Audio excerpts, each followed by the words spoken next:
कोयला चुराया, गैस चुराया, बिजली चुराई, पानी चुराई, शिक्षा चुराया, स्कूल चुराया, अस्पताल चुराया, पेपर चुराया।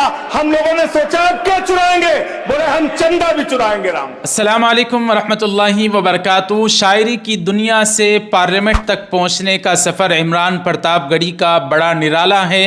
पार्लियामेंट में जब भी वो बोलते हैं तो अपने शायराना अंदाज में बोलते हैं। आज उनकी एक तकरीर पार्लियामेंट में की गई, ज़्यादा वायरल हो रही है, आप हजरात की खिदमत में रखेंगे। आज ही भारत की पार्लियामेंट में राज्यसभा में खड़े होकर भारतीय सरकार, मोदी सरकार के ख़िलाफ़ जिस तरीक़े से बवांगे दोहल जो तबल बचा दिया है संजय सिंह आज़ाद ने, जिस निराले और जिस अनोखे अंदाज में वो भी बोलते हैं।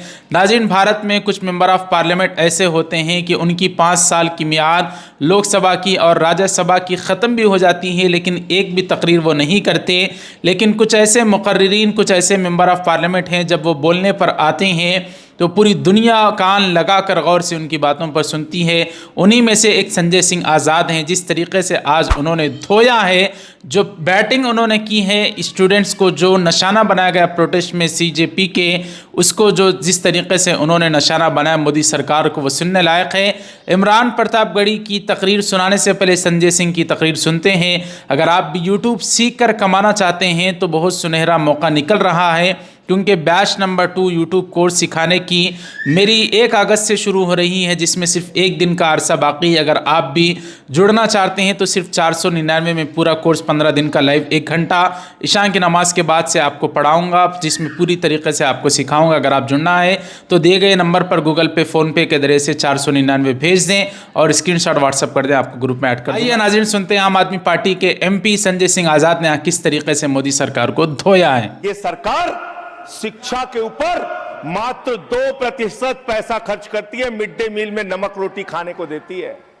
इसलिए क्योंकि मोदी जी का नारा है अनपढ़ रहेगा इंडिया तभी तो अंधभक्त बनेगा इंडिया। अनपढ़ रहेगा इंडिया तभी तो अंधभक्त बनेगा इंडिया। मानवर इस सरकार ने कोयला चुराया, गैस चुराया, बिजली चुराई, पानी चुराई, शिक्षा चुराया, स्कूल चुराया, अस्पताल चुराया, पेपर चुराया। हम लोगों ने सोचा अब क्या चुराएंगे, बोले हम चंदा भी चुराएंगे। राम का चंदा भी चुराएंगे। पेपर चोरी से लेके चंदा चोरी तक सारे चोरी के गुनाह में तुम लोग शामिल हो। मानवर किसान आंदोलन करता है तो खालिस्तानी हो जाता है। किसान आंदोलन करता है तो खालिस्तानी हो जाता है। मुसलमान आंदोलन करता है तो पाकिस्तानी हो जाता है। नौजवान आंदोलन करता है तो चाइनिस्तानी हो जाता है।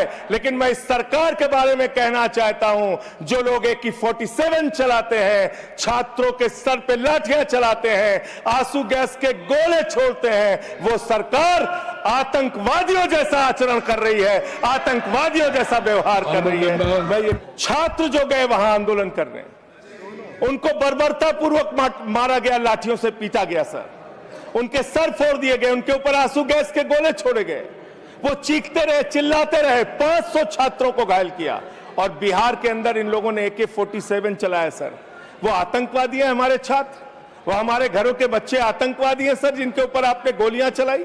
और तो और इनकी एक सांसद है मान्यवर, उन्होंने किसान आंदोलन में किसानों को गालियां दी, नौजवानों के आंदोलन में नौजवानों के लिए इतनी भद्दी टिप्पणी की मान्यवर, इस सदन के अंदर मैं कह नहीं सकता मान्यवर। हमारी बच्चियों को यह कहा गया, उनके चरित्र के ऊपर सवाल उठाया गया। मैं निवेदन करना चाहता हूं JP नड्डा जी से, समझाइए अपने उस सांसद को। अभी तो उसको 1 थप्पड़ पड़ा, सिर्फ 5 उंगली के निशान पड़े थे। ऐसी बात करोगे, गटर जेनजी को गटर कहोगे, जेनजी को गटर करोगे तो तुम्हारी सरकार को इस देश का नौजवान, इस देश का जेनजी पकड़ के गटर में डालने का काम करेगा। इसलिए तो नाज़रीन, ये थे संजय सिंह आज़ाद। अब सुनते हैं अपना सफ़र शायरी से शुरू करने वाले, छोटे छोटे जलसों में लोगों को अपनी शायरी सुनाकर एक बड़ा मकाम हासिल करने वाले जनाब इमरान प्रतापगढ़ी, जो कांग्रेस की तरफ से राज्यसभा के रुकन पार्लियामेंट हैं। उन्होंने जो बयान दिया था पार्लियामेंट में, उनका जो बयान वायरल हो रहा है वह आप हज़रात की खिदमत में रखते हैं। आइए समाअत फरमाएँ। बारूद के एक ढेर पे बैठी हुई दुनिया शोलों से हिफाजत का हुनर पूछ रही है। क्या बात है। कभी नेता प्रतिपक्ष राहुल गांधी ने कहा था कि भाजपा ने पूरे देश में नफरत का केरोसिन छिड़क दिया है। सच बात तो यह है कि सिर्फ केरोसिन नहीं छिड़का है, बल्कि चिंगारी भड़काने के लिए सरकार ने मीडिया के हाथों में माचिस की तीलियां भी थमा दी हैं।